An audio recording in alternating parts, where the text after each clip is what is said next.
All right, that is enough of the Grinch there. Yeah. We are moving next into Fargo Fresh. We've got Donny Dahl, the owner and operator of Dahl Entertainment. Hello, Donny. How you doing? So, Donny, we've spoken in previous segments how Dahl Entertainment is one facet. That's where you do MC weddings and things like that. You also have the Donny Dahl Band. Yeah. And Know It Dahl. Know It All. It should be Know It Dahl Games. Know It Dahl Games. We're going right? to rebrand. That's I love that. That's great. So many different facets.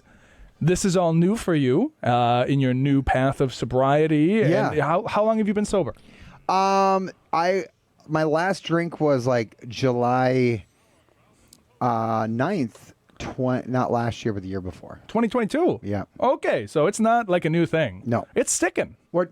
Maybe it was 2023. It was 2023. I was wrong. Incorrect. 2023. Yeah. I had a massive cut down when my wife got pregnant, and I haven't really gone back to, because I was drinking like every day. Oh yeah, like it sneaks up on you, doesn't it? There would be times I'm going to paint you a picture real quick if I can.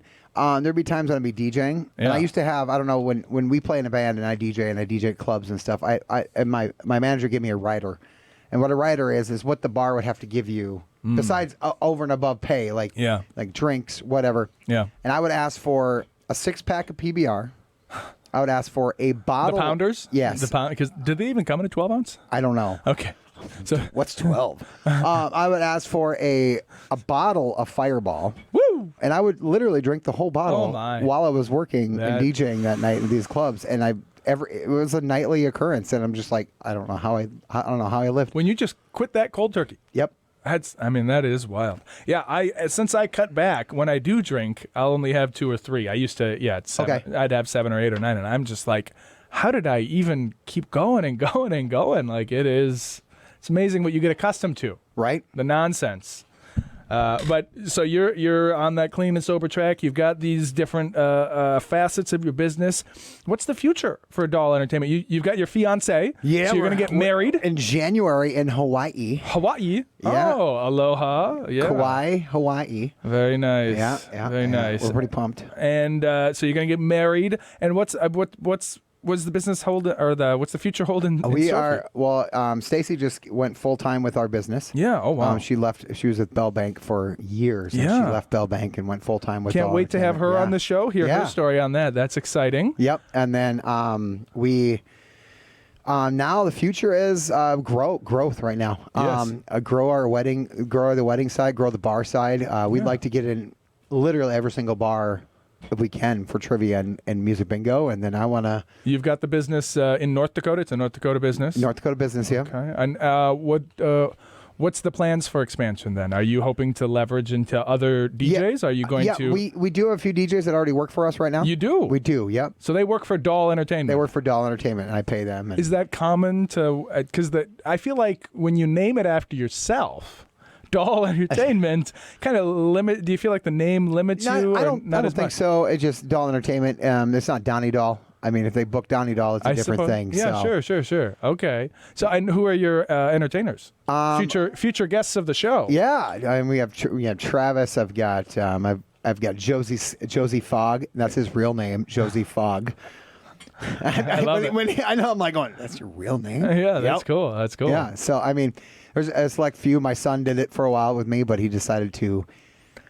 He wants to focus on the mechanic side of his life, and I'm like, all right, you do you, bro. Well, being a mechanic, that's got a bright future. It is. Not a lot of people can do stuff with their hands. Nope. But I think that's probably the future of everything. Is you're either an entertainer of some kind or you're a builder of some kind. Everything else the robots would just do for us, right? Exactly. And then we're trying to grow the wedding side a lot. We're trying to really get more weddings, and we have a great product with weddings. We're actually going to be launching a bundle service very shortly. Yeah. Which DJ, photography, and photo booth. Ooh. I'll be working with some photographers in the Fargo Mornin area. That's a great opportunity. So. That's fantastic. How do you have you done a lot of interviews for? Because when you're trying to grow a business, especially when it's something that is so labor intensive, it can be more difficult. I mean, what's the process of finding new hires for you, or do you have that down yet? Well, finding new hires in this market right now is tough, in general. Sure. And then finding new hires that can be entertaining, it gets a little bit. Gets a little bit rough, but we can do it. I just interview them, and people if they want to work, we meet them up and interview them. There'll be time. For example, there's one time I sat at a coffee shop and had 3 interviews scheduled at a coffee shop because I don't have a location. And that's another goal we have is getting an actual office spot and a location. But I was sitting in a coffee shop waiting for these interviews, and none of them showed up. Oh, no. So I just sat there all afternoon. Like, oh, no. You know what you got to do is text them ahead of time and say, "Are you showing up?" Yeah. And then if they don't text you back, you don't go either. Like that's my words of the wise. It's weird because one of them showed up, the last one showed up, Yeah. so the first 2 didn't, and I'm like, oh, I guess I'm just sitting here chilling all day. Yeah. Yep. So that's the joy of business ownership. I had a cleaning business, but we also don't keep a location for 10 years. And now a cleaning business is really just a recruiting. Like the turnover is insane. I bet. And so it was the same thing. So, and I would always ahead of time, though, like the morning of, I'd be like, "Are we still on for our 10 o'clock coffee?" Because they didn't text me back. I ain't putting on my pants and going out there, right? I find a lot of very attractive about the business that you do. I like to party. I like party times. I'm not a night person though. That's my problem. And the thing about it is, when I'm not working at night, I am in bed by 9:30, 10 o'clock. Like in bed. Like when I'm not working, when I'm not. They're like going, yeah, you be a night owl party animal. Nope, I am. You're a morning person. I'm a morning. I get up at 4:30 every morning to go to the gym. Wow. 5 a.m. I wouldn't have suspected that. Yeah, 4:30 every morning. Except for weekends when we have gigs, I don't. But yeah, how much sleep do you get every night? 6 hours usually. Okay, yeah. And you can operate on less. Yeah, I found have to. That is a quality I've found. Like some people is the spectrum. Like my wife is way on your side, maybe even on the other side. She doesn't need sleep.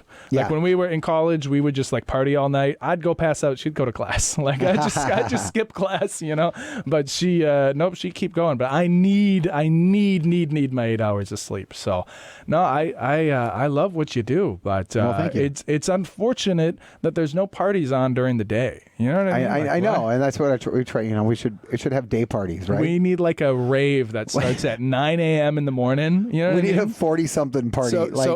Bands that start at 4 o'clock in the afternoon and done by 7. Let's go. Let's do it. Let me have my coffee first. Wake up, and then have a Bloody Mary and some pizza, and it sounds like a good time. Yep. Okay.